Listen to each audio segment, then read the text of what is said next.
let's get into our countdown. So for today's top five, I'm excited about this topic.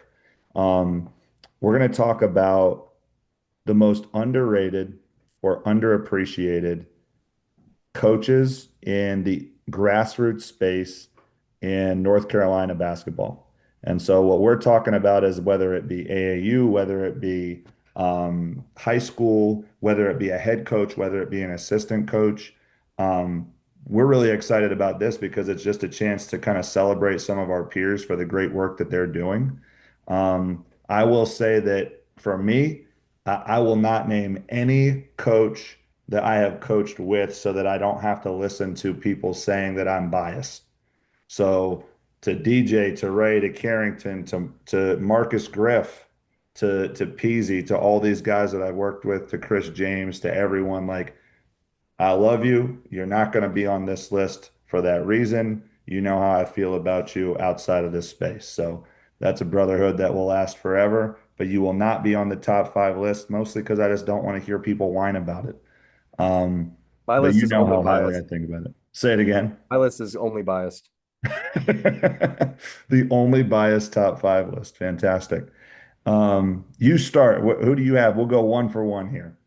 Okay, so since we didn't want to overlap on names, we had a lot of the same names. I want to preface that, but um, I'll go ahead and start with Joe Badgett. I don't know that he's really a lot of the line of underrated coach may be a little thin here because he's been a consistent winner since he took over. Right. Uh, I've written about him extensively. His teams always win. He gets players, he builds a team, he builds a culture, he keeps his players, and then he wins. He's in it for a title every year. First year at Queens Grant, he's in it. Every year he was at Carmel, he was in it. So Joe Badgett, I think, has been as dominant as a coach as you can find. Again, maybe not underrated, but a guy that I feel like should be mentioned uh, at the top with all the rest of these coaches that we're going to mention here. I have coached against Joe twice and I have lost twice. So kudos to Joe. My first one, I'm excited about this one, is Irv Turner from Andrews out in High Point. I don't know if people are paying enough attention to that team and the way that he has helped build that culture and constructed that roster, but they're going to surprise some people this year. The challenge that I run into about any public school shout out is I don't know what divisions even look like anymore because it's Yeah, crazy. especially after So for realignment. me, I think that Irv told me they were like six or seven or something. I don't know. They're not eight. I know that. But I don't really know what that means in terms of who's in what. But that team has a ton of young talent. And I remember vividly having to compete against them last year. The way that Irv coached and strategized, I mean, it was a chess match. So tons of props to Irv. He's doing a great job. Keep doing your thing, man. Yeah, and I think just to kind of build off of what you're saying about Irv, people need to realize that he's taking a lot of these kids from this area. It's not like he's going Mm. around and pulling kids from other areas. This is his pipeline, and he's kind of leaned into the kids that are from that county, that high school. They're supposed to be there, that district. So that's part of I think what's great about what he's doing as well. Really cool. Really cool. Yeah. So another name I'll say, Michael Brooker at Cardinal Gibbons. Mm. Stylistically, I think he has one of the most pleasing aesthetics that you can find. The way that his teams are constructed, the way that they play, how smart they are, just the off-ball movement, the passing, the cutting. I mean, obviously they're a talented group with plenty of college players on their Right. roster, but last year with Cash McSweeney as the hub, it really just kind of allowed them to shine and Yes. just all the pieces worked around it so beautifully, and it was just masterful. Just a machine, really. The Princeton through Cash was nuts. That was one of the teams we had to play almost immediately after King transferred. And so I remember having to play Andrews at the event at Ben L. Smith and then immediately having to play Cardinal Gibbons.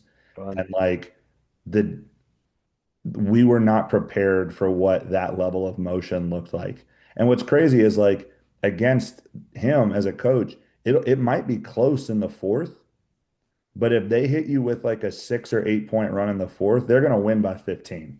Right. Like it's just one of those things that he's not sitting there trying to play in the 80s and 90s. He's like we know what we are. We're going to get that ball to Cash and we're just going to rock out. So, I mean, I respect any coach who kind of sticks to his guns in that way. For sure. I mean, and especially that's another group. You look at them, you wouldn't see them in warmups and be frightened by that team. But Right. the not again, they are a talented group, but the amount of buy-in that he can get across the board is you rarely see that. No, it's awesome. That's awesome. My next one is Rod Edwards, assistant coach at Greenfield.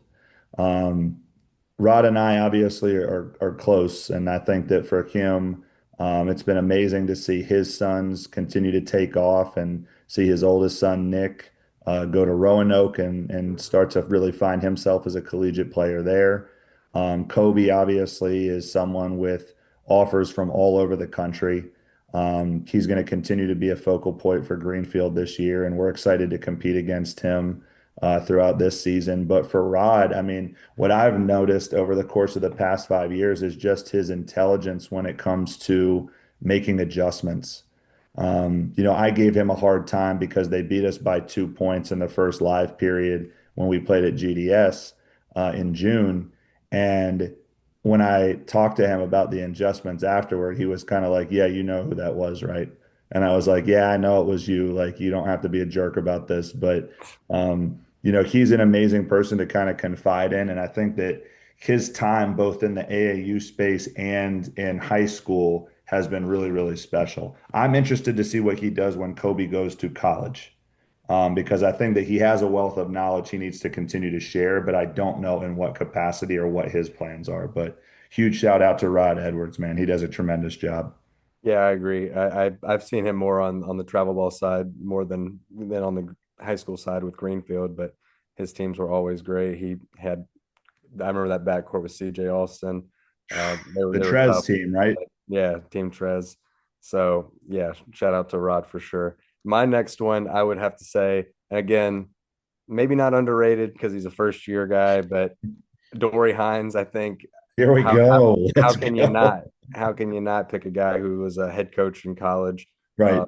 just within the last few years and circumstances happen and he ends up being the head coach at Myers Park. And their roster is looking better and better every day. They got Thomas Vickery now. They got Cam Crazy. Hall, Mac Walters. I think will take a huge step forward. Um, and IO. yeah, and Io. So I mean, I knew there was one I was forgetting, but that plus the pieces around it, I think they're going to stay pretty relevant.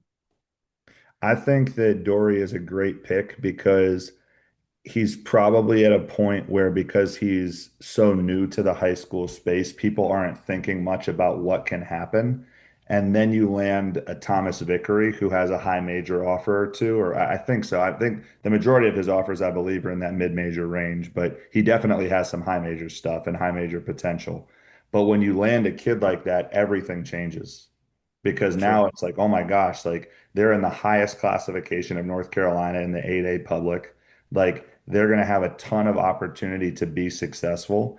And talk about a talent-rich area when you're talking about Charlotte. Like Dory's going to be able to build that thing into something great for sure. Yeah. Mine is I love this pick. I think it's tremendous. I really wish that we had a production team past $0 to be able to celebrate it. Jeremy Ford from Weddington, and CC Elite. Like, Formerly of Weddington. where is he now? Remind me. No more. Oh, he's not there anymore. No, he and Ellington stepped down. Oh, they stepped down. That's right. That's right. That's right. But I mean, I vividly remember every time that I've competed against them, it is a closer game than you can ever imagine.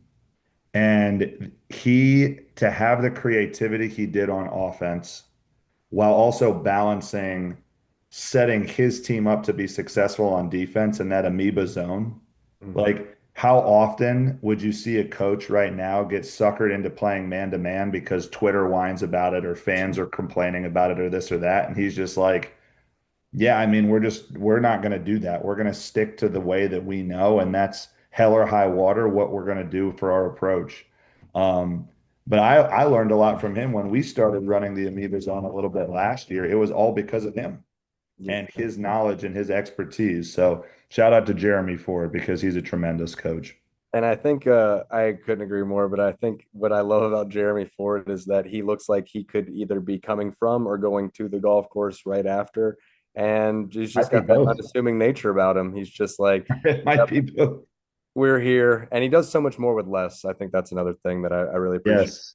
But so I'm gonna go again. This is my all biased team. Just joking, but here comes my Greensboro picks. So I have first, I would say Derek Partee. I Hmm. think that it's hard to overstate kind of what he's done. Obviously, that's a talent rich area at Ben L. Smith, and that just that general area of Greensboro is great. But I mean, Dudley's out there too, and they consistently get kids. But Partee wins every year. It feels like he's always in the mix. He finally got over the hump this last year, and they won, so that was huge. But I just think that they're a great program right now. They have Jai Dawkins and a bunch of other young pieces, especially Right. Cannon 2029 is going to be one of the next guys up there. So it's interesting to see just kind of how he's built this thing in the last 5+ years. Right. They've always had college guys, excuse me, they consistently get more and keep putting guys into college and winning along the way. He is someone who is a molder of men, and he takes such great pride in being the coach in Greensboro. Yeah, Like he wearing the 336 shirts in the title game, like knowing what his community is and who he's representing, I think is tremendous. Um, obviously for me as a coach on the eastern side of the 336, like I hold him in extremely high regard. Um, I'm trying to get a game with them. I really am. I know that you have an event at Smith. I know that like they want to play Caldwell, and I get that. Like I get the 336 thing, especially in Greensboro, but I would love to be able to go and compete in some capacity. So, coach, hit me up and we can get something done because I think that'd be a heck of a game going into this season for sure.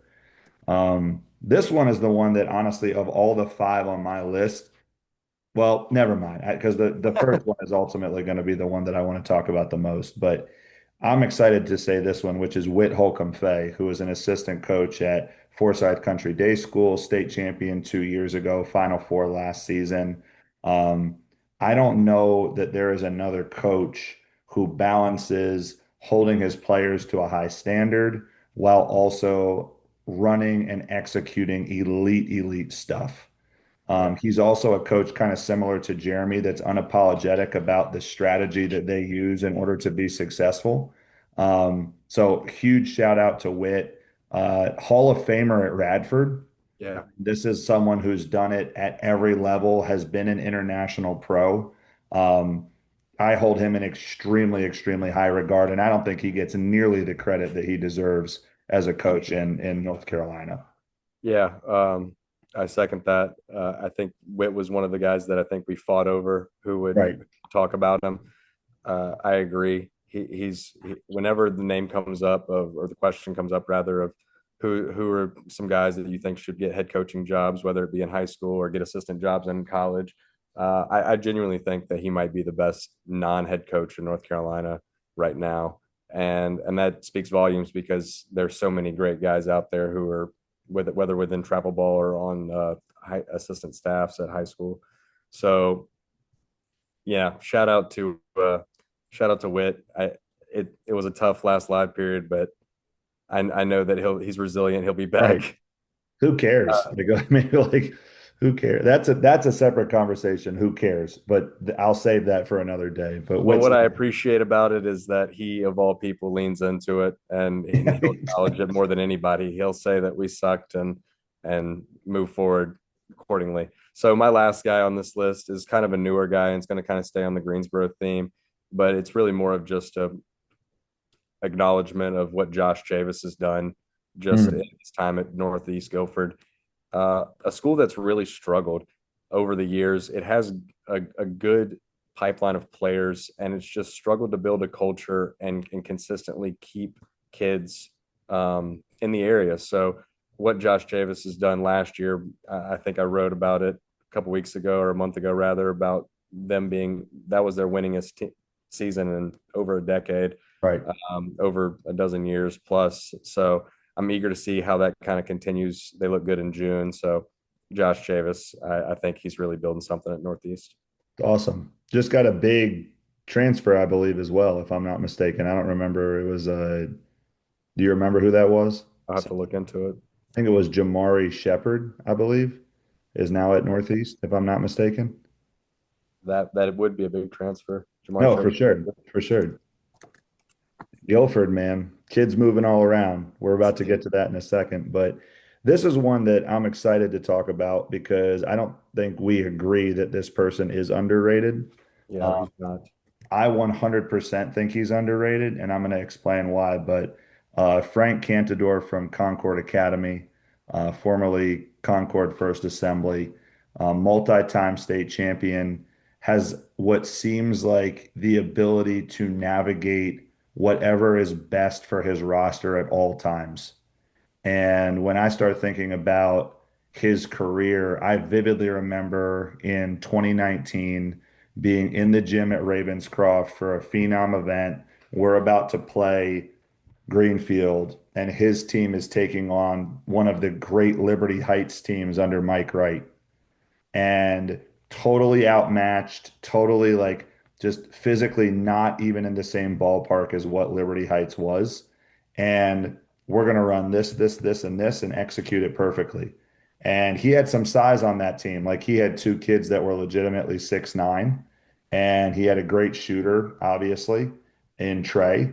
But when you start thinking about what it means for this year's team, I have no doubt because he always is going to find a way to have a European big. That's just a gift. Like that is a staple of his teams. But that team right now is pretty much straight guards. They all share, they all pass, they all shoot, they all defend. Like it's just team basketball. So they're going into the live period against real towering opponents, and they don't care because they just approach it with a dog mentality and team first mentality. So huge shout out to him to be able to navigate what he has. I know that you've written articles about him. I don't care. I think that like he doesn't get celebrated enough just in the space as that guy. I think in terms of top five head coaches in the state, he's on the list. I agree. So he can't be underrated. I don't think everyone else would agree. That's what I'm saying is like, Well, make a poll on Twitter then. yeah, I'll make that with what Is prediction. I mean, I Frank guess I can Cantador make a poll. underrated? Yeah, All that exactly. said, I can't say anything more than yeah, I agree with everything you said. He's a phenomenal coach. His teams are consistently relevant. They're always in the mix. I don't know the last time he's had a sub 20 win season. It just speaks to how consistent they are. No matter what kids that are there, they're going to win. Yeah. I mean, he's a dog, man. But to the 10 people that we named, keep doing your thing. It's been awesome to follow your careers and to learn from you guys. And I'm excited to continue to do that moving forward. If your name wasn't on the list, like don't get emotional about it. We only had five per person. Like it's not like we're slighting somebody to get somebody else on the list. Like if anything, the TBS coaches, they'll probably be the ones yelling at me the most, and I'm okay with that too. Like this is just a situation where we had to pick 10. There are dozens of great coaches in North Carolina. Thanks. We had to create a list for the first podcast. If you get mad, comment, like, share, do whatever you want to do. You can call us terrible names. Maybe that'll get us a fifth listener. Who knows? Maybe we'll Seven. see. Started at six. We lost one. We lost two and then didn't even back. Right. So maybe it'll be lucky number seven. Um,